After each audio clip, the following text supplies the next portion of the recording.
Good afternoon students. இன்னைக்கு நம்மளுக்கு வந்து ஸ்டாட்டிஸ்டிக்ஸோட ஃபர்ஸ்ட் கிளாஸ். ஸ்டாட்டிஸ்டிக்ஸ் அப்படிங்கிற வார்த்தையை நீங்க வந்து ஒரு 10வது படிக்கும் போதே கேள்விப்பட்டிருப்பீங்க. எதுல கேள்விப்பட்டிருப்பீங்க அப்படின்னா, ஆவரேஜ் அப்படின்னு ஒண்ணு படிச்சிருப்பீங்க 10வதுல. சரிண்ணா? அப்போ 10வதுலயே வந்து நீங்க அந்த மீன் இல்ல அப்படின்னா ஆவரேஜ் அப்படிங்கிறத படிச்சிருக்கிறீங்க. ஆனா இங்க இருக்கிறது என்ன அப்படின்னா, ஒரு மேத்தமெட்டிக்கல் ஸ்டூடெண்ட் படிக்கிற மாதிரி ரொம்ப தியரிட்டிக்கலா இல்ல அப்படின்னா ரொம்ப மேத்தமெட்டிக்கல் கால்குலேஷனோட உள்ள டீப்பான இதெல்லாம் இருக்காது பார்த்துக்கோங்க. பிசினஸ் ஸ்டாட்டிஸ்டிக்ஸ் நம்மளுக்கு ஒரு பிசினஸ் பண்ண போறவனுக்கு என்னென்னலாம் நாலேஜ் இருக்கணும், ஸ்டாட்டிஸ்டிக்கல் நாலேஜ் இருக்கணுமோ அது சம்பந்தப்பட்ட பேசிக் ஸ்டாட்டிஸ்டிக்ஸ் மட்டும் தான் அவங்க இருக்கும். உங்களுக்கு இதுல இருக்கும். சரிண்ணா? ஸோ ரொம்ப டீப்பா இருக்காது. ரொம்ப ஈஸியா இருக்கும். ஸ்டாட்டிஸ்டிக்ஸ் வந்து ஈஸியா பாஸ் பண்ணிடலாம். உங்க சீனியர் நிறைய பேரு இல்ல அப்படின்னா வேற யாராவது காலேஜ்ல படிச்சவங்கலாம் என்ன நினைப்பாங்க அப்படின்னா, ஸ்டாட்டிஸ்டிக்ஸ் பாஸ் பண்ண முடியாதுன்னு நிறைய பேர் சொல்லிட்டு இருக்காங்க. ரொம்ப கஷ்டமான சப்ஜெக்ட் மேத்ஸ் அப்படின்னு. ஆனா நான் சொல்றேன், நீங்க எல்லாரும் கட்டாயமா நான் சொல்ற வேலைய ஃபாலோ பண்ணா போதும். நிறைய ஹோம் ஒர்க்ஸ்லாம் இல்ல. நான் சொல்றத ஃபாலோ பண்ணி கிளாஸ தெளிவா கவனிச்சு என்ன செஞ்சா போதும். அத ஃபாலோ பண்ணிக்கிட்டு இருந்தா போதும். நீங்க கட்டாயமா பாஸ் பண்ணிடலாம். பாஸ் இன் ஸ்டாட்டிஸ்டிக்ஸ் அப்படிங்கிறது ஒரு பெரிய விஷயம் கிடையாது. ஈஸி தான். ஆனா அதுல எப்படி சார் நான் ஒரு மாஸ்டர் ஆகுறது? Master in the sense statistics நல்லா தெரிஞ்சுக்கிட்டு அதோட யூசேஜ் ஸ்டாட்டிஸ்டிக்ஸ் எது எதெல்லாம் யூசேஜ் ஆகுது அப்படிங்கிறத நான் இதுல சொல்றேன். இன்னைக்கு ஃபர்ஸ்ட் இன்ட்ரடக்ஷன் கிளாஸ்ல என்ன சொல்லுவேன், எங்கெங்கெல்லாம் ப்ராக்டிக்கலா யூஸ் ஆயிட்டு இருக்கு ஒரு 2, 3 எக்ஸாம்பிள்ஸ் சொல்றேன் உங்களுக்கு எப்படிலாம் யூஸ் ஆகும் அப்படின்ட்டு. அப்போ அந்த அளவுக்கு நான் யூஸ் பண்ண எப்படி படிக்க முடியும் அப்படின்னா, உங்களுக்கு வந்து ஸ்டாட்டிஸ்டிக்ஸ்ல ஒவ்வொரு பேசிக் கான்செப்ட்ஸையும் ஆவரேஜ் இருக்கு இல்லையா? அந்த ஆவரேஜ்ல இருந்து கடைசியா நீ பார்க்க போனா ப்ராபபிலிட்டி அந்த மாதிரி இதெல்லாம் ரொம்ப யூஸ் ஆகுது. இந்த மாதிரி கான்செப்ட்ஸ் எல்லாம் நீ என்ன செய்யணும்? நல்லா டீப்பா தெரிஞ்சுக்கிடணும். அந்த மாதிரி நீங்க தெரிஞ்சுக்கிட்டீங்க அப்படின்னா, உண்மையிலே இது வந்து உங்களுக்கு நல்ல பணம் சம்பாதிப்பதற்கும் சரி, உங்களுக்கு வந்து உலகத்துல உள்ள எல்லா விஷயங்களையும் புரிஞ்சுக்கிறதுக்கும் ரொம்ப யூஸ்ஃபுல்லா இருக்கும். அவ்வளோ யூஸ்ஃபுல்லான சப்ஜெக்ட் என்னது இந்த ஸ்டாட்டிஸ்டிக்ஸ். மத்தபடி வெறும் கணக்கு போடுற சப்ஜெக்ட் மட்டும் என்னது கிடையாது, ஸ்டாட்டிஸ்டிக்ஸ் கிடையாது. அதனால கொஞ்சம் வித்தியாசமா அப்ரோச் பண்ணுங்க. எல்லா ஒரு அக்கவுண்ட்ஸ் மாரி இத அப்ரோச் பண்ணாம, இதோட பேசிக்ஸ் கான்செப்ட்ஸ தெரிஞ்சுக்கணும் அப்படின்னு அப்ரோச் பண்ணுங்க.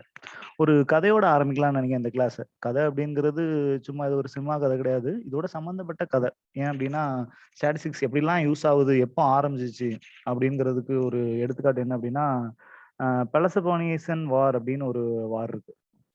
பெலசபோனிசன் வார் அப்படிங்கிறது யாருக்கு யாருக்கும் நடந்தது அப்படின்னா, ஆம், இயேசுவான் அவர்லாம் பிறக்க முன்னாடி பிஃபோர் கிரைஸ்ட் நம்ம சொல்லுவோம் இல்லையா? நம்ம இருக்கிறது வந்து ஆஃப்டர் கிரைஸ்ட் ஏடி. இப்போ 2021 ஏடி அப்படின்னு எழுதுவோம். அப்போ பிஃபோர் கிரைஸ்ட் அந்த பிஃபோர் கிரைஸ்ட் காலத்திலேயே வந்து ஒரு 431வது வருஷத்திலே என்ன ஆரம்பிச்சுட்டு அப்படின்னா, ஏதேன்ஸ் அப்படின்னு கேள்விப்பட்டிருப்பீங்க. அது வந்து கிரீஸ்ல இருக்கு. கிரீக்ல. சரியா? Greek countries Athens. அதுக்கும் இந்த படத்தெல்லாம் பார்த்தவங்க நிறைய இந்த ஸ்பார்டன்ஸ் அப்படின்னு ஒரு படத்துலலாம் வரும் இல்லையா? ஸ்பார்ட்டா அப்படிங்கிறது ஒரு ஊர். அவங்க தான் ஸ்பார்டன்ஸ். 2 பேருக்கும் வந்து ஒரு பெரிய வார். பெரிய வார் அப்டின்னா, உண்மையிலே அது ரொம்ப பெரிய வார். எத்தன வருஷமா நடந்த வார் அப்டின்னா, ஆ 631லேருந்து 604 வரைக்கும் கிட்டத்தட்ட ஒரு 27 வருஷம் அந்த சண்டை நடந்திருக்கு 2 பேருக்கும். அந்த சண்டையில என்ன அப்டின்னா, ஒரு பெரிய வால் இருக்கு பாத்தா நம்ம சைனீஸ் கிரேட் சைனீஸ் வால் அப்டின்ட்டு ஒரு பெரிய மதில் கட்டியிருக்காங்க பாத்தீங்களா? அதே மாதிரி ஏதென்ஸ் நகரத்தோட வெளியில வந்து ஒரு பெரிய வால் இருக்கு. வால் அப்டின்னா சுவர். அந்த சுவர வந்து அளக்கவே முடியல. ஏன்னா, ஏறி அங்கருந்து ஒரு நுழ போட்டுலாம் அளக்க முடியாது. நீ மேல ஏறுனா அந்த சைடு யார் இருக்கா? ஸ்பார்டன் இருக்கான். அம்பு விட்டு உன்னைய கொன்னுப்புடுவான். ஸ்பார்ட்டா படை அந்த சைடு நிக்குது. அப்போ இந்த வால் எவ்வளவுன்னு அளக்கணும். அளந்தா தான் என்ன செய்ய முடியும் அப்டின்னா, அவங்க அதுக்கேத்தாப்புல கட்டமைப்புகள ஏற்படுத்தி, அவங்க ஸ்பார்டன்ஸ இவங்க என்ன செய்ய முடியும்?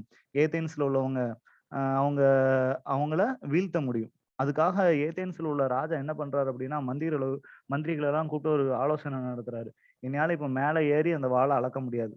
ஆனா என்ன செய்யணும்? எனக்கு கட்டாயமா அந்த வால் வந்து என்னது எவ்வளவு ஹைட் அப்படிங்கிறது தெரிஞ்சா தான், என்னோட போர் யுக்திய நான் தீர்மானிக்க முடியும் அப்படின்னு சொல்றாரு. அப்ப சொல்லும்போது ஒரு மந்திரி ஒரு ஆலோசனை சொல்றாரு. ஐய அ இது ஈஸியான வேலை தான் அப்படிங்கிறாரு. எப்படி ஈஸியான வேலைன்னு சொல்ற? இந்த வால் வந்து அந்த காலத்திலேயே வந்து பிரிக்ஸ் செங்கற்கள் மாரி வச்சு கட்டியிருக்கிறாங்க. செங்கல் மாரி வச்சு கட்டியிருக்கிறாங்க. எல்லாம் ஒரு சீரான இடைவெளி. அதாவது கரெக்ட்டா அறுக்கப்பட்ட செங்கல். இப்போ கருங்கல்ல வச்சு கட்டுறோம்னு வச்சுக்கோங்க, ஒரு கல்லு பெருசா இருக்கும், ஒரு கல்லு சிறுசா இருக்கும். அப்போ அவர் என்ன சொல்றாரு அப்படின்னா, இது வந்து அழகாக அடுக்கப்பட்டு கட்டப்பட்ட ஒரு வால், ஒரு சுவர். இதுல என்ன செஞ்சிரலாம், எத்தன செங்கல் இருக்கு அப்படின்னு எண்ணுங்க. அப்படி எண்ணிட்டா, ஒரு செங்கலோட அடி எத்தன அடி அப்படின்னு எண்ணா 2யும் மல்டிப்ளை பண்ணி கண்டுபிடிச்சிடலாம் அப்படின்னு ஒரு ஐடியா குடுத்தாரு. அப்போ நல்ல ஐடியா அப்படின்ட்டு என்ன செஞ்சுறாருன்னா, நீரே போய் எண்ணிட்டு வருமே அப்படின்னு அனுப்பி விட்டுருந்தாரு. மந்திரி போய் எண்ணி பார்க்காரு. அது ஒரு பெரிய வால் அப்படின்னா ஒரு பனைமரம் ஹைட்டுக்குள்ள வால்ன்னு வச்சுக்கயேன். இது சுவர்ன்னு வச்சுக்கயேன். அப்போ அவ்வளோ இதுல வந்து ஒவ்வொரு கல்லா எண்ணிட்டு போறாரு. 42, 43ங்காரு. எதுல விட்டோம்னு அவருக்கு கன்ஃப்யூஸ் ஆயிருது. அப்போ வந்து சொல்றாரு, "ஐயா நான் குடுத்த ஐடியாலாம் நல்லா தான் இருக்கு. என்னால என்ன செய்ய முடியல? அத செய்ய முடியல. என்னோட கண் வந்து அவ்வளோ ஷார்ப்பா இல்ல. எனக்கு ஒரு அளவுக்கு மேல என்னால கூர்மையா பார்த்து என்னால என்ன செய்ய முடியல? அளக்க முடியல. நம்ம படைகள்லயே இருக்கிற அவ்வளோ பேரையும் கூப்பிடுங்க. எவனுக்கு வந்து கண்ணு நல்லா தெரியுமோ, யாருக்கு கண்ணு நல்லா தெரியும்னா, அந்த வில் வித்தை பண்ணுவாங்க பார்த்தீங்களா? அவங்களுக்கு வந்து கண்ணு ஆர்ச்சரியில உள்ளவங்களுக்கு கட்டாயமா கண்ணு நல்லா தெரியும். அவங்க தான் இருப்பாங்க. வீரர்கள் அவ்வளோ பேத்தையும் கூப்பிடுங்க. கூப்பிட்டு என்ன செய்? எத்தன கட்டு இருக்குன்னு அளக்க சொல்லு அப்படிங்காங்க. அதே மாரி அளந்துக்கிட்டே போறாங்க. நீ யோசித்து பாரேன். ஒரு 30 கல்லு இருந்துச்சு வரிசையா அடுக்கி வச்சிருந்தாலே, நீ கீழ இருந்து ஒண்ணு ஒண்ணா அளந்துட்டு போனீன்னா, ஏதாவது ஒண்ணு மிஸ் பண்ணிருவ. ராஜா அளக்க சொல்றாரு. அவன் என்ன செஞ்சுருவான், குத்து மதிப்பா உன்ன அடிச்சுருவான். உடனே ராஜா சந்தேகப்படுறாரு. என்ன அப்படின்னா, இவன் ஒருத்தன் அளந்து சொல்லிட்டு போயிட்டான். இதுல மொத்தம் ஒரு நம்பர் ஒரு 334ன்னு வச்சுக்க. 334 கல்லு இருக்கே அப்படின்னு சொல்லிட்டான். இவருக்கு ஒரு சந்தேகம் வந்துட்டு. கரெக்ட்டா 334 தான் இருக்குமா? அப்படின்னு அடுத்தவன அளக்க சொல்றாரு. அடுத்தவன் எண்ணி 337ன்றான். இவருக்கு சந்தேகம் வலுத்துட்டு, அவன் சொன்னது சரியா? இவன் சொன்னது சரியா? 2 பேருக்குமே தப்பா? அப்படின்ட்டு. உடனே மந்திரிமார்லாம் கூடி ஆலோசனை பண்றாங்க. இப்படி ஒரு பிரச்சனை ஆயி போச்சு. யார் சொல்றத எடுக்க 334 337 அப்படின்னு. இன்னொரு மந்திரி ஆலோசனை குடுக்குறாரு. என்ன அப்படின்னா, எவன் சொன்னதையும் நம்ப வேண்டாம். ஒரு 100 பேர கூப்பிடுங்க. 100 பேரையும் வரிசையா எண்ண சொல்லுங்க. எண்ண சொல்லி, ஏதாவது ஒரு நம்பர் ஒண்ணு 334 நெறைய பேர் சொன்னான்னா 334ன்னு எடுத்துக்கிடுவோம். 337ன்னு நெறைய பேர் சொன்னான்னா, 337ன்னு எடுத்துக்கிடுவோம் அப்டின்னான். அப்போ அவங்க அப்படி பண்ணும்போது, இதுதான் என்ன அப்டின்னா, நம்ம வந்து மோட் அப்டின்னு சொல்லுவோம். இது ஒரு ஸ்டாட்டிஸ்டிக்கல் ஃபங்ஷன் மோட். அதாவது மோஸ்ட் அக்கர் ஃப்ரீக்வென்சிஸ் மோட் அப்டின்னு வரும். சரியா? நீ பின்னாடி படிப்ப. எப்படி அப்டின்னா, ஒரு 4 கிளாஸ், 5 கிளாஸ்லயே வந்துரும். ஃபர்ஸ்ட்டு ஆரம்பத்திலேயே மீன், மீடியன் மோட் அப்டிங்கிறது வந்துரும். ஆவரேஜ் மாரி மோட் அப்டிங்கிறது ஒண்ணு. அப்போ அப்படி ஒரு அந்த மோட் அப்படிங்கிறத அவங்க அதுல யூஸ் பண்றாங்க. அப்போ எல்லாத்தையும் இது சொல்லி, யார் அதிகமான பேர் ஒரே நம்பர சொன்னாங்களோ, அந்த நம்பர எடுத்துட்டு இதுல இத்தன கல்லு தான் இருக்கு அப்படின்னு என்ன செய்றாங்க, அத தீர்மானிக்கிறாங்க. ஆனா என்ன அப்படின்னா, அந்த வார்ல ஜெயிச்சது என்னமோ ஸ்பார்டன்ஸ் தான். ஆனா வார்ல ஸ்பார்டன் ஜெயிச்சாலும், ஸ்டாட்டிஸ்டிக்ஸோட ஹிஸ்டரி நீ எடுத்து பார்த்தாலே மொத யாரோட தான் இருக்கும். ஏதென்ஸ் மாநகரத்தோட அந்த ராஜாவோட கத தான் இருக்கும். ஏதென்ஸ் அவங்க தான் வந்து ஸ்டாட்டிஸ்டிக்ஸ வந்து முதல்ல இப்படி ஒரு இதா யூஸ் பண்ணியிருக்காங்க. அதுக்கு முன்னாடி ஸ்டாட்டிஸ்டிக்ஸ் எல்லாம் என்ன நெனச்சிருக்காங்கன்னா, வெறுமனே பாப்புலேஷன கணக்கிடுறது. இந்த ஸ்டாட்டிஸ்டிக்ஸ்னா என்ன அப்டின்னா, இந்த நாட்டுல மொத்தம் எத்தன ஆண்கள் இருக்காங்க, எத்தன பெண்கள் இருக்காங்க, எத்தன குழந்தைகள் இருக்காங்க, மொத்தமா எத்தன பேர் இருக்காங்க. இத தான் அவங்க ஸ்டாட்டிஸ்டிக்ஸ் நம்பிட்டு இருந்திருக்காங்க. இத மட்டுமே ஃபாலோ பண்ணிட்டு இருந்திருக்காங்க. ஆனா அதுக்கப்புறமா முதல்ல இந்த ஸ்டாட்டிஸ்டிக்ஸோட அதாவது மாடர்ன் ஸ்டாட்டிஸ்டிக்ஸ் இப்ப நம்ம யூஸ் பண்ணிட்டு இருக்கோம் இல்லையா? நெறைய ஃபார்முலாஸ்லாம் யூஸ் பண்ணிட்டு இருக்கோம். அதோட ஆரம்ப கட்டம் அப்டிங்கிறது இந்த ஏதேன்ஸோட இந்த ஒரு குட்டி கத தான். அப்ப யோசிச்சு பாரு, அ ஏதென்ஸ்ல ஒரு போர் நடக்கிறதுல அந்த வாள மெஷர் பண்றதுலயே ஸ்டாட்டிஸ்டிக்ஸ் யூஸ் ஆயிருக்கு. அப்ப அதிலிருந்து ஆரம்பிச்ச ஸ்டாட்டிஸ்டிக்ஸ் இன்னைக்கு வந்து எவ்வளவோ உயரத்துக்கு போயிருக்குது. ஒரு ஒரு எக்ஸாம்பிள் சொல்லணும் அப்டின்னா, வாரன் பஃபெட் அப்படின்னு ஒரு ஆள் இருக்காரு.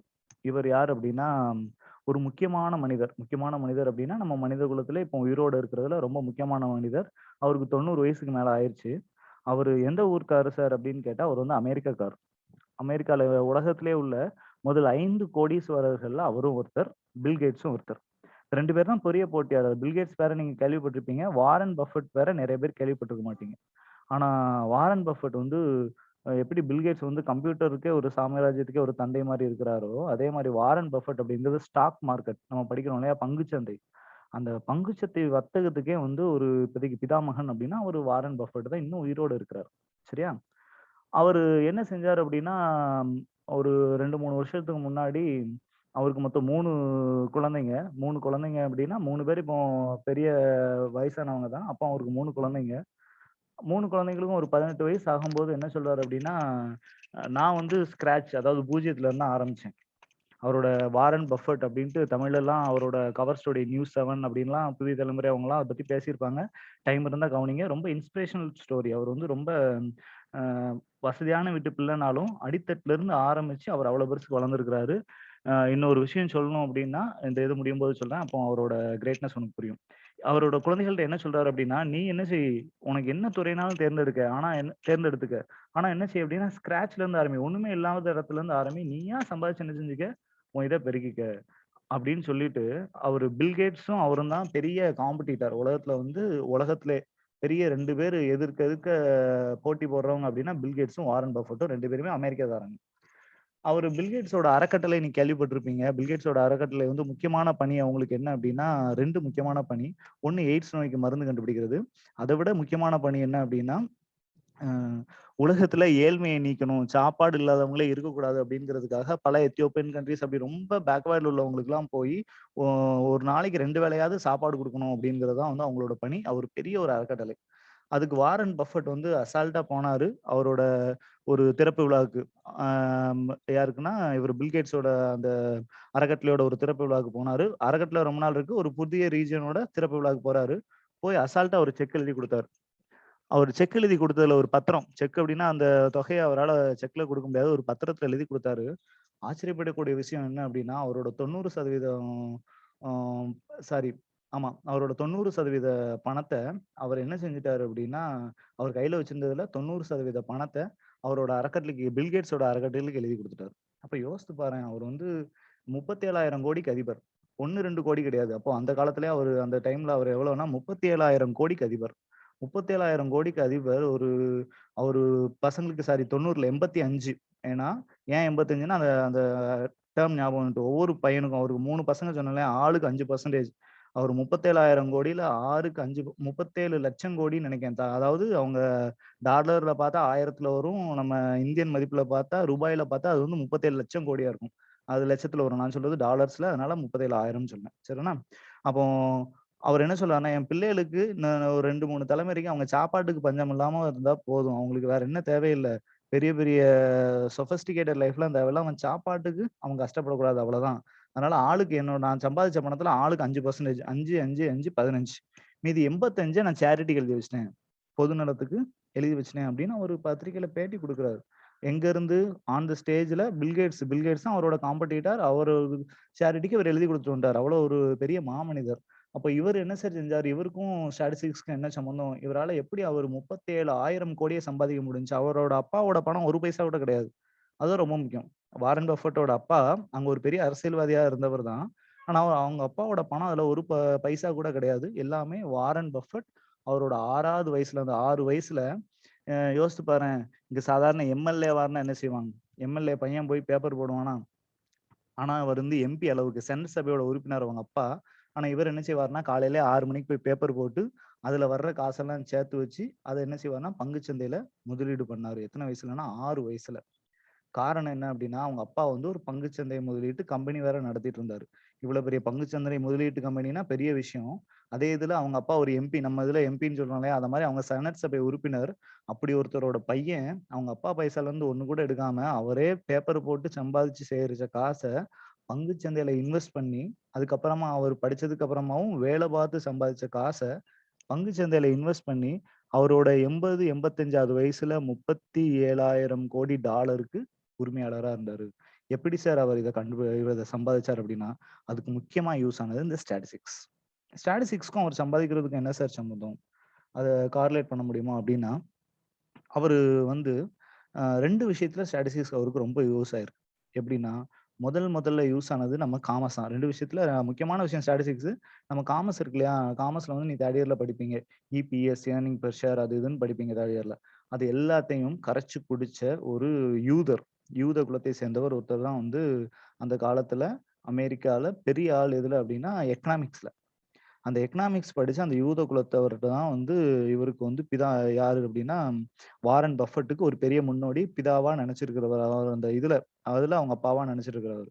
அவர் என்ன செய்றாருன்னா, அவர்ட்ட லெட்டர் எழுதி அவர் படிச்சுட்டு இருக்கிற யுனிவர்சிட்டி அவர் வேல பார்த்துட்டு இருக்கிற வேல பார்த்துட்டு இருக்கிற யுனிவர்சிட்டில அவர் பேர மறந்துட்டேன். அதனால தான் யூதர்ன்னு சொல்றேன். சரியா? அவரு வேல பார்த்துட்டு இருக்கிற யுனிவர்சிட்டிலயே போய் என்ன செய்றாரு அப்டின்னா, அப்ளிகேஷன் போட்டு அவருக்கு கீழ எம்.ஏ எக்கனாமிக்ஸ் படிக்கிறார். படிக்கும்போது அவர்ட்ட நல்லா ஃப்ரெண்ட் ஆயி, அவர்ட்ட ரொம்ப நல்லா நெருக்கமாயி, அவர் கூடயே என்ன செய்றாருன்னா, வேல பார்க்கறதுக்காக கேட்கறாரு. அ சட்ட அதாவது அப்போ அந்த யூதரா இருந்தவர் என்ன செஞ்சாருன்னா, யூதர்களுக்கு மட்டுமே வேல குடுப்பேன். வேற யாருக்கும் வேல குடுக்க மாட்டேன் அப்டின்ட்டு அவர ரிஜெக்ட் பண்ணிட்டாரு. கொஞ்ச நாள் கழிச்சு திருப்பி அவர்ட்டயே போய் வேல பார்க்கறதுக்கு அவரே கூப்பிடுறாரு. இவரோட வளர்ச்சிய பார்த்து அவரே கூப்பிடுறாரு. 2 பேரும் இணைஞ்சு வேலை செய்றாங்க. அந்த யூதர் என்ன செய்றாரு அப்டின்னா, முழுக்க முழுக்க பேசிக் அனாலிசிஸ் அப்டின்னு சொல்லுவாங்க. ஸ்டாக் மார்க்கெட்ல பேசிக் அனாலிசிஸ்னா என்ன அப்டின்னா, ஒரு கம்பெனியோட பேலன்ஸ் ஷீட் எடுத்து, அவன் லாபம் எவ்வளோ இருக்கு? நிகர லாபம் எவ்வளோ இருக்கு? அதாவது நெட் ப்ராஃபிட் எவ்வளோ இருக்கு? அதுல கிராஸ் ப்ராஃபிட் எவ்வளோ இருக்கு? அதுல இருக்கிற எல்லாத்தையும் ஆராய்ச்சி பண்ணி, இது ஒரு நல்ல ப்ராஃபிட்டான கம்பெனியா இல்லையான்னு முடிவு பண்ணி, அதுல இன்வெஸ்ட் பண்றது தான் இதுக்கு முன்னாடி அவர்ட்ட இருந்த ஒரு விஷயம். வாரன் பஃபெட் என்ன சொல்றாரு அப்டின்னா, அவரு கூட சண்ட போடுறாரு. சண்ட வந்து ஒரு 5 வருஷத்துக்கு மேல நீடிச்ச சண்டைன்னா வாக்குவாதங்கள். என்ன அப்படின்னா, இத மட்டுமே பார்த்து ஒரு கம்பெனிய முடிவு பண்ண முடியுமா? கட்டாயம் முடியாது. அந்த கம்பெனியோட அன்றைக்கு லெவல்ல உள்ள மார்க்கெட் சூழ்நிலைகள் அப்படின்னு சொல்றாரு. இதுக்கு எடுத்துக்காட்டு என்ன அப்படின்னா, இப்போ அ லைவா போயிட்டு இருக்கிறதுல என்ன அப்படின்னா, நான் அந்த ஷேர் மார்க்கெட்லாம் ஃபாலோ பண்ற பழக்கம் எனக்கு உண்டு. அத வச்சு சொல்றேன். அ ஐடிசி இந்தியன் டொபாக்கோ கார்ப்பரேஷன் ஒண்ணு இருக்கு. இவங்களோட முக்கியமான ப்ராடக்ட் வந்து உங்க நெறைய பேருக்கு தெரிஞ்சிருக்கும். ஐடிசின்னு எங்கெல்லாம் பார்த்திருப்ப, சிகரெட் டப்பா நெறைய இதுல இருக்கும். புகையில டப்பா நெறைய இதுல ஐடிசின்னு எழுதியிருக்கும். இந்தியா வந்து ஒரு பெரிய மார்க்கெட். இந்தியா இல்ல, உலகத்திலேயே வந்து அவன் ஐடிசி ஒரு முக்கியமான கம்பெனி. அவனோட ஒரு ஷேரோட விலை என்ன போயிட்டு இருக்கு அப்படின்னா, ரூ. 230 தான் இன்னைக்கு போயிட்டு இருக்கு. ஐடிசியோட ஒரு ஷேர் விலை இப்ப நான் 230ன்னு சொன்னா 5 நிமிஷத்துக்குள்ள அது 250 ஆகலாம். ஆனா 200 அப்படிங்கிறதுல சுத்தி தான் என்ன செஞ்சிருக்குன்னா, வட்டம் அடிச்சுக்கிட்டே இருக்குது. ரூ. 1000 வரைக்கும் போயிட்டு மறுபடியும் எங்க வந்துட்டு ரூ. 200 வந்துட்டு. அவன் ஏன் சார் அவ்வளவுதான் லாபம் சம்பாதிக்கிறானா அப்படின்னா, அப்படி கிடையாது. அவனோட லாபம், அவன் லாபத்துல குடுக்கக்கூடிய டிவிடெண்ட் உனக்கெல்லாம் தெரிஞ்சிருக்கலாம். பங்கு ஆதாயம் பெரிய ரிலையன்ஸ் கம்பெனி இருக்குல்ல, ரிலையன்ஸ் கம்பெனி இப்ப ரூ. 2000க்கு மேல போயிட்டு இருக்கான். அவன் வந்து ஒரு வருஷத்துக்கு ரூ. 7 அதுக்கப்புறம் இந்த வருஷம் ரூ. 6 போன வருஷம் ரூ. 7 இந்த வருஷம் ரூ. 6 தான் பங்காதாயம் குடுத்திருக்கான். ஆனா ஐடிசி போன வருஷம் ரூ. 10 இந்த வருஷம் ரூ. 11 பங்காதாயம் குடுத்திருக்கான். அவ்வளவு பங்காதாயம் அவன விட பாதிக்கு பாதி அதிகமா இருந்தாலும், கிட்டத்தட்ட ஒரு 40, 45% அதிகமா தான் குடுக்குறான். அப்படின்னாலும் அவன் என்ன செய்யல, அவன் மார்க்கெட்ல அவ்வளவு விலை போகல. அப்ப இதத்தான் வாரன் பஃபெட் சொல்றாரு. லாங் ஸ்டாண்ட் குரோத்துக்கு எது மட்டும் போதாது. அவன் குடுக்குற அவனோட நெட் ப்ராஃபிட், அவன் குடுக்குற பங்காதாயம் எவ்வளவோ அதனால தான் போய் எடுப்பான்ல. லாங் டெர்மா அவனோட பிளான்ஸ் 5 இயர் பிளான் என்ன இருக்கு? 10 இயர் பிளான் என்ன இருக்கு? புதுசா எதுவும் டெக்னாலஜி உள்ள இன்ட்ரோடியூஸ் பண்ணியிருக்கானா? இந்த மாரி பல விஷயங்கள ஆராய்ச்சி பண்ணி மட்டுமே அவன்ட்ட என்ன செய்யணும்? இன்வெஸ்ட் பண்ணணும்னு சொல்றாரு. யார் அப்டின்னா வாரன் பஃபெட். அப்படி இன்வெஸ்ட் பண்ணதுனால தான் என்ன செஞ்சுட்டாரு அப்டின்னா, இன்னைக்கு உலக பணக்காரர்கள்ல முக்கியமான ஒரு ஆளாகவும், அந்த இன்வெஸ்ட் பண்ணி அவர் சம்பாதிச்ச பணத்தை எல்லாம் ஏழை மக்களுக்காக கொடுத்ததுனால, அவர் ஒரு உன்னதமான மனிதன்ட்டு இப்போ நீ தமிழ்லயே வந்து அவர பத்தி கவர் ஸ்டோரி நெறைய இருக்கு. வாரன் WAREN BUFFET அப்படின்னு நீ அடிச்சு தமிழ்ல தேடுனா கூட நான் லேட்டஸ்ட்டா கூட பார்த்துருக்கேன். நியூஸ் 7லயே ஏதோ ஒண்ணுல அவர பத்தி கவர் ஸ்டோரி போடுறான். அவர் என்ன பண்ணாரு என்னன்ட்டு. அவரெல்லாம் கவனிங்க. ஆஸ் அ காமர்ஸ் ஸ்டூடெண்ட்டா நம்ம முக்கியமா கவனிக்க வேண்டியது. ஏன்னா பங்குச்சந்தை அப்படிங்கிற இதுல வந்து அடுத்த செமஸ்டர் உனக்கு பங்குச்சந்தை வரும். கட்டாயம் நான் இருந்தேன் அப்படின்னா, நான் தான் கேட்டு வாங்கிட்டு வருவேன் அந்த பேப்பர். உனக்கு டீட்டெயிலா நடத்துவேன். சரின்னா? இந்த வருஷம் உனக்கு லைவா எப்படி ட்ரேட் பண்றது, எப்படி வாங்குறது, எப்படி விக்கிறது ஷேர் எல்லாம் போட்டு காட்டணும்னு வச்சிருக்கேன். ஏன் அப்படின்னா, காமர்ஸ் பீப்பிளா இருந்தா நம்மளுக்கு இதெல்லாம் தெரிஞ்சுக்கணும். பங்குச்சந்தை எப்படி நடக்குதுன்னு மட்டும் இல்ல, லைவா எப்படி போயிட்டு இருக்கு, ஒரு பொருள் எப்படி ஏறுது, எப்படி இறங்குது எல்லாமே நம்மளுக்கு என்ன செஞ்சிருக்கணும்? தெரிஞ்சிருக்கணும். இதுல அந்த வாரன் பஃபெட் சொல்றது என்ன அப்படின்னா, ஸ்டாட்டிஸ்டிக்ஸோட ஒரு பகுதி. அவர் அதுக்கு முன்னாடி இருந்த பெரிய ஜெயண்ட் யூதர் அவர் என்ன சொன்னாரு அப்படின்னா, அக்கவுண்ட்ஸ் மட்டுமே போதும். ஒரு கம்பெனி நல்ல கம்பெனியா, இல்ல சுமாரான கம்பெனியான்னு முடிவு பண்றதுக்கு எது போதும்? அக்கவுண்டன்சி மட்டுமே போதும்னாரு. ஆனா வாரன் பஃபெட் என்ன சொல்றாரு அப்படின்னா, அது மட்டுமே போதாது. அத பத்தின நெறைய இன்ஃபர்மேஷன் வேணும். டேட்டாஸ் வேணும் அப்படின்றாரு. டேட்டான்னு ஒரு வார்த்தை சொல்லிட்டேனா, அந்த டேட்டா தான் இந்த ஸ்டாட்டிஸ்டிக்ஸ்க்கு முக்கியமான ஒண்ணு. டேட்டா இல்லாம என்ன இல்ல? ஸ்டாட்டிஸ்டிக்ஸ் இல்ல. அப்போ ஸ்டாட்டிஸ்டிக்ஸ்னா என்ன சார்? டேட்டாஸ கலெக்ட் பண்ணி. டேட்டான்னா என்ன சார்? இப்ப உன் கிளாஸ்லயே பார்த்துக்கிட்டேன்னா ஒரு 38 பேர் இருக்கன்னு வச்சுக்கயேன். 38 பேர்ல ஆம்பள பசங்க எத்தன பேர் அப்படின்னு கேட்டா ஒரு நம்பர். பொம்பள பசங்க எத்தன பேருன்னு கேட்டா ஒரு நம்பர் இருக்கு. இப்போ டேட்டா அப்படின்னா இதான் டேட்டா. என்ன இந்த கிளாஸ்ல மொத்தம் எத்தன கேர்ள்ஸ் அப்படின்னு கேட்டா, இத்தன பேர் இருக்காங்க. காலேஜ்ல மொத்தம் எத்தன கேர்ள்ஸ், இத்தன பேர் இருக்காங்கன்னு என்னால சொல்ல முடியும். எப்ப சொல்ல முடியும் அப்படின்னா, ஒரு பெரிய டேபிள் போட்டு டேபிள்னா நீங்க போட்டிருப்பீங்க பார்த்தீங்களா?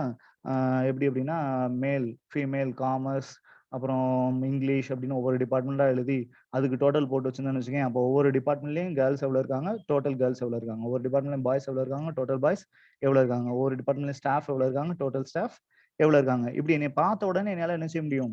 சொல்ல முடியும். இல்ல அப்படின்னா நான் ஒவ்வொரு தடவையும் ஒவ்வொரு கிளாஸுக்கா போய் எண்ணிட்டு இருந்தேன்னு வச்சுக்கோங்க, இல்ல ரிஜிஸ்டர் திருப்பி திருப்பி எண்ணிட்டு இருந்தேன்னு வச்சுக்கோங்க, என்னால என்ன செய்ய முடியாது? உடனே தேவைப்பட்ட இன்ஃபர்மேஷன அணுக முடியாது.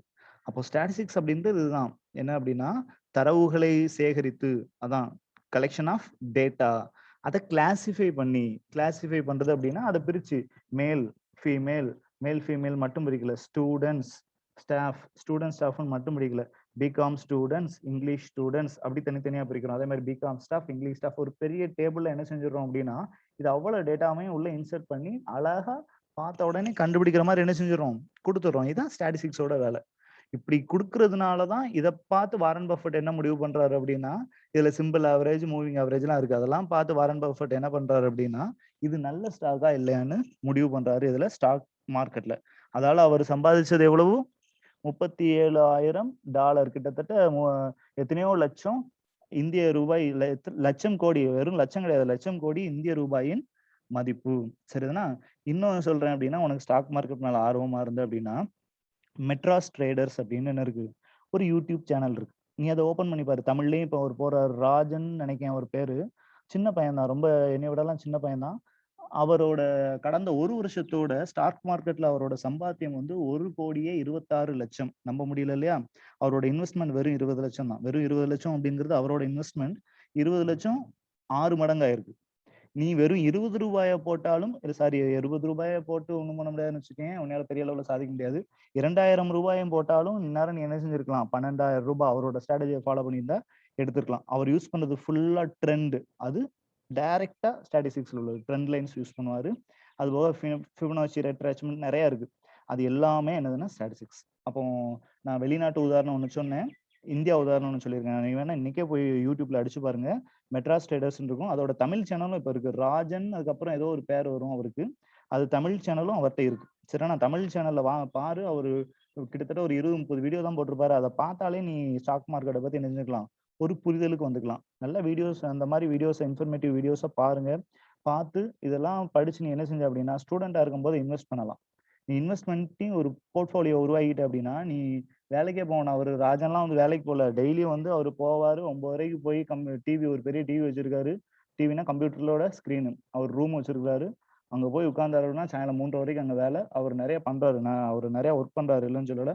அவர் இப்போ கோடி கோடியா சம்பாதிக்கிறாரு. 3 வருஷமா தான் அவர் ட்ரேட் பண்றாரு. ரொம்பலாம் இல்ல. 3 வருஷமா தான் என்ன செய்யறாரு, ட்ரேட் பண்றாரு. அவர் வயசுலாம் 30க்குள்ள தான் இருக்கும். சின்ன பையன் தான். சரினா? அதனால வயசு ஒரு தடையே கிடையாது. இதுக்கு நிறைய அனுபவம் வேணுமா? அதெல்லாம் கிடையாது. நீ இந்த ஸ்டாட்டிஸ்டிக்ஸ்ல உள்ள கான்செப்ட்ஸை நீ படிச்சுட்டு போன அப்படின்னா, அவரோட நீ நல்லா என்ன செய்யலாம், ட்ரேட் பண்ணலாம். அவர் ஸ்டாட்டிஸ்டிக்ஸ் கான்செப்டே தெரியாம, அவர் ஒரு இன்ஜினியர் நினைக்கிறேன். அவர் வந்திருக்கிறாரு அப்படின்னா, அவர் ட்ரேட் பண்றதை விட நீ அக்கௌண்ட்ஸையும் ஸ்டாட்டிஸ்டிக்ஸையும் நல்லா படிச்சுட்டு போய் நீ ட்ரேட் பண்ண அப்படின்னா, அவரோட என்ன செய்யலாம், பெட்டராவே ட்ரேட் பண்ணலாம். ஆனா பொறுமை ரொம்ப அவசியம். சரியா? அப்போ ஸ்டாட்டிஸ்டிக்ஸ் அப்படிங்கிறது நான் இப்ப என்னெல்லாம் சொன்னேன் அப்படின்னா, இந்த மாதிரி டேட்டாஸை கலெக்ட் பண்றது. கலெக்ட் பண்ணி என்ன செய்யறது, நம்மளுக்கு தேவையான மாதிரி அதை அரேஞ்ச் பண்றது. அரேஞ்ச் பண்றதோட நிப்பாட்டிட்டாங்களா அப்படின்னா, இல்ல, இன்டர்பிரேட் பண்ணணும். இந்த கிளாஸ்ல மொத்தம் 20% விமன் தான் இருக்காங்க, 40% பாய்ஸ் இருக்காங்க. இப்படி ஏதாவது என்ன செய்யணும், இன்டர்பிரேட் பண்ணணும். மெஜாரிட்டி யார் இருக்காங்க, மைனாரிட்டி யார் இருக்காங்க, அவங்களோட மார்க்ஸ் என்ன. மார்க்ஸ் அப்படின்னா, தமிழ்ல அவங்க எல்லாரும் நல்ல மார்க் எடுக்கிறாங்க, இங்கிலீஷ்ல கொஞ்சம் புவரா மார்க் எடுக்கிறாங்க. இந்த மாதிரி நீ என்ன செய்யலாம், இன்டர்பிரிட்டேஷன் டேபிளை பார்த்தாலே என்ன செஞ்சிடலாம், நம்மளால இன்டர்பிரிட்டேஷன் கொடுக்க முடியும். இதெல்லாம் சேர்ந்ததுதான் என்னது, கலெக்டிவா சேர்ந்ததுதான் ஒரு ஸ்டாட்டிஸ்டிக்ஸ். ஸ்டாட்டிஸ்டிக்ஸ் அப்படிங்கிறது வேற ஒண்ணுமே இல்லை, இருக்கிற டேட்டாவை, இருக்கிற ஃபேக்ட், உண்மைகளை எடுத்து கொண்டு வந்து அதை திரட்டி, அதை என்ன செய்ய, திரட்டினா கலெக்ட் பண்ணி, இங்கிலீஷ்ல கலெக்டிங் டேட்டாஸ். அந்த டேட்டாவை கலெக்ட் பண்ணி அதை என்ன செய்யறேன்னா, உனக்கு தேவையான மாதிரி அரேஞ்ச் பண்ணி, பர்பஸ் முதலே இருக்கணும். சரினா? உனக்கு தேவையான மாதிரி அரேஞ்ச் பண்ணி, அரேஞ்ச் பண்ணது மட்டும் இல்லாம அதை டேப்லர் காலம்ல போட்டு தெளிவா சொல்லி அதை இன்டர்பிரட்டும் பண்ற. அதுதான் ஸ்டாட்டிஸ்டிக்ஸோட அந்த ஆரம்ப கட்டம். சரிதானா? இதுல இந்த கேரக்டரிஸ்டிக்ஸ் ஆஃப் ஸ்டாட்டிஸ்டிக்ஸ் அப்படின்னு காட்டியிருக்கோம் பார்த்தியா, இதுல அதான் சொல்லியிருக்காங்க, aggregate of facts or data அப்படின்னு சொல்லியிருக்காங்க. அப்ப அக்ரிகேட்னா ஒண்ணு சேர்க்கிறது. எதை அப்படின்னா, ஃபேக்ட்ஸை ஒண்ணு சேர்க்கிறாங்களாம், உண்மைகளை என்ன செய்யறாங்களாம், ஒண்ணு சேர்க்கிறாங்களாம். ஃபேக்ட், உண்மைகள். உண்மைகள் என்ன அப்படின்னா, இப்ப நான் உங்க கிளாஸ்ல சொன்னேன் இல்லையா, 20 பேர் பொண்ணுங்க, நான் நம்புறது இல்லை, ஒரு எக்ஸாம்பிள் சொல்லுவேன். 20 பேர் பொண்ணுங்க இருக்காங்கன்னா, 20 பேர் பொண்ணுங்க இருப்பது உண்மை, நிஜம். அதை தான் நீ என்ன செய்யற, திரட்டுற. சரி, அதுதான் டேட்டா. ஃபேக்ட்ஸ் இல்லாட்டி டேட்டா ரெண்டுமே ஒண்ணுதான். நியூமரிக்கலி எக்ஸ்பர்ட்ஸ் எல்லாமே என்னன்னா நம்பர்ல இருக்கணும். இவ்வளவு சொன்னது எல்லாமே 20 பேர். குத்து மதிப்பா அடிச்சு விடக்கூடாது.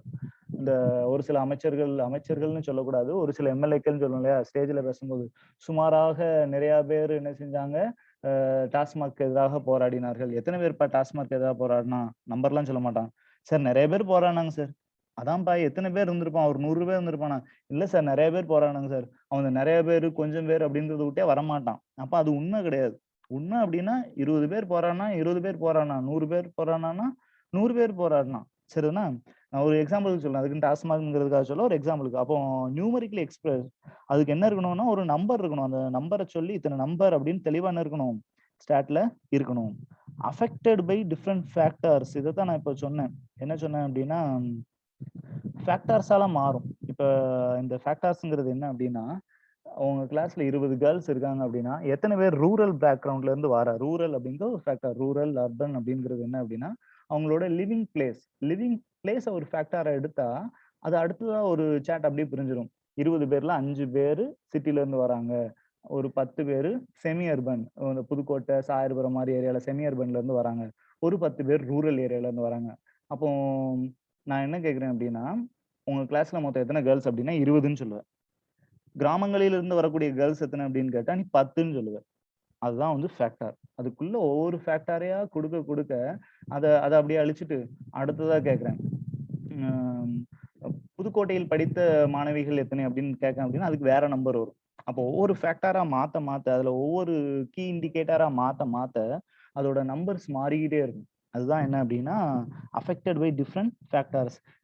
அப்போ பொண்ணுங்க எத்தனைன்னு கேட்டா 20ன்னு சொன்னா இப்போ மொத்தம் எத்தனை பொண்ணுங்க கிராமத்துல இருந்து வராங்கன்னு கேட்டா 10ன்னு சொல்ற. ரெண்டுமே பொண்ணுங்க தானே. அப்ப அப்பன்னு சொன்னது பொய்யா, இப்பன்னு சொன்னது பொய்யா? எது கரெக்ட் அப்படின்னு கேட்டா ரெண்டுமே உண்மைதான். ஏன் அப்படின்னா வெறுமனே பொண்ணுங்கள் அப்படின்னு கேட்டா 20.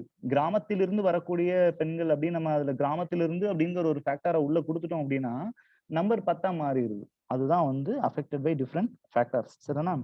கலெக்டட் ஆர் எஸ்டிமேட்டட், இதுல ரெண்டுமே வரும். கலெக்டட் அப்படின்னா நான் உண்மையிலே போய் பார்த்து கண்டுபிடிக்கிறது கலெக்டட்.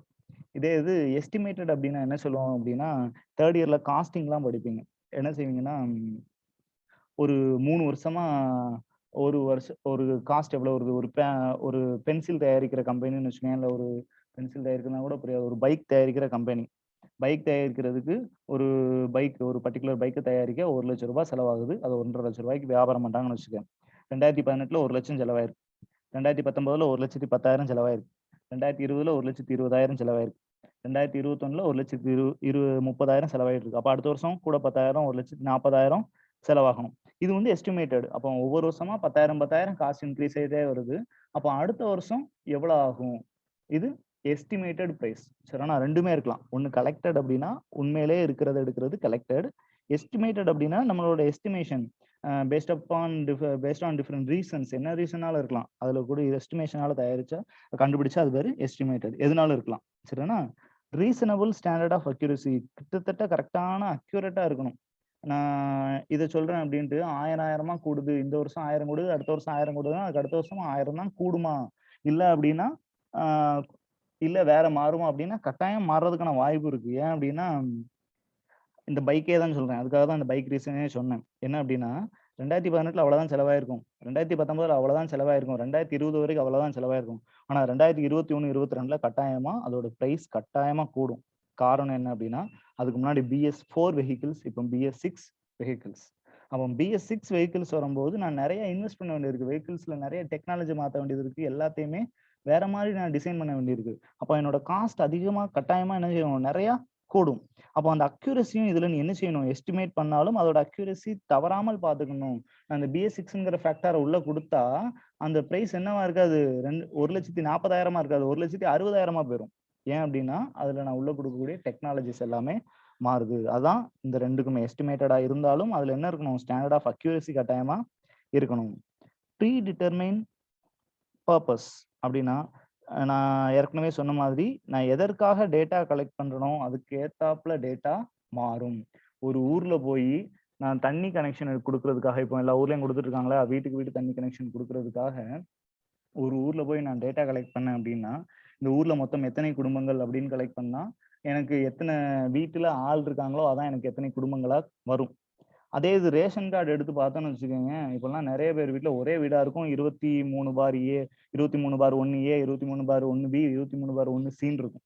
அவனா நான் தண்ணி கனெக்ஷன் கொடுக்க போனா நான் என்ன பார்ப்பேன்னா பட்டாவை தான் பார்ப்பேன். எத்தனை பட்டா இருக்கு, எத்தனை வீட்டுக்கு பட்டா இருக்கோ அதுதான் என்னோட எத்தனை குடும்பங்கள் அப்படிங்கிற எண்ணிக்கைக்கு வரும். அதே எத்தனை குடும்பங்கள் தான். ஆனா என்னோட பர்பஸ் என்ன அப்படின்னா 2,000 ரூபாய் கவர்மெண்ட்ல இருந்து கொடுக்கான் இல்லையா, அந்த 2,000 ரூபாயா இருந்துச்சு அப்படின்னா எத்தனை ரேஷன் கார்டு இருக்குன்னு மாதிரி வரும். அப்போ அதே எத்தனை குடும்பங்கள் இந்த ஊரில் அப்படின்னா எனக்கு எண்ணிக்கை வேற மாதிரி வரும். அதனால எந்த பர்பஸ்க்காக நான் கலெக்ட் பண்றேனோ அதுக்கேத்தாப்புல என்னோட டேட்டா கட்டாயமா மாறும். அடுத்து வந்து கம்பேரபிள். என்னன்னா இதுல கலெக்ட் பண்ணக்கூடியதை வந்து கட்டாயம் என்ன செய்யலாம், கம்பேர் பண்ணிக்கலாம். இதையும் அதையும் கம்பேர் பண்ணி என்னால ஒரு டிசிஷனுக்கு வர முடியும். இதெல்லாம் என்ன அப்படின்னா கேரக்டரிஸ்டிக்ஸ் ஆஃப் ஸ்டாட்டிஸ்டிக்ஸ். சரினா? இன்னைக்கு நம்ம என்ன பார்த்துருக்கோம் அப்படின்னா ஸ்டாட்டிஸ்டிக்ஸோட ஒரு இன்ட்ரடக்ஷன், ஒரு பிரீஃப் ஹிஸ்டரியோட இன்ட்ரடக்ஷன் பார்த்துருக்கோம். அதோட முக்கியத்துவம், இம்பார்ட்டன்ஸ் ஆஃப் ஸ்டாட்டிஸ்டிக்ஸ் இல்லைன்னா அப்ளிகேஷன்ஸ் ஆஃப் ஸ்டாட்டிஸ்டிக்ஸ், ஸ்டாட்டிஸ்டிக்ஸ் எப்படிலாம் யூஸ் ஆயிட்டு இருக்கு அப்படிங்கிறதுக்கு நான் சொன்னேன். எல்லாத்தையுமே ப்ராக்டிக்கலா சொன்னேன். இதுல நீ பின்னாடி பார்த்த அப்படின்னா நிறைய தியரி வரும். இது நான் தியரிட்டிக்கல் பர்பஸ்க்காகவே உனக்கு அனுப்பியிருந்தேன். காரணம் என்னன்னா, இதை வச்சு நீ என்ன செஞ்சுக்கலாம்னா தியரி கொஸ்டின்ஸ்லாம் அட்டன் பண்ணிக்கலாம். நான் சம்முக்குலாம் வந்து புக்கு கொடுக்க மாட்டேன். நானா சம் எழுதி நானா சால்வ் பண்ண சம்ஸ் தான் உனக்கு கொடுப்பேன். அதை ஃபுல்லாமே உனக்கு என்ன செஞ்சிருவேன்னா வேர்டு அனுப்பிடுவேன். சரிண்ணா, வேர்டு ஃபைல் அனுப்பிடுவேன்.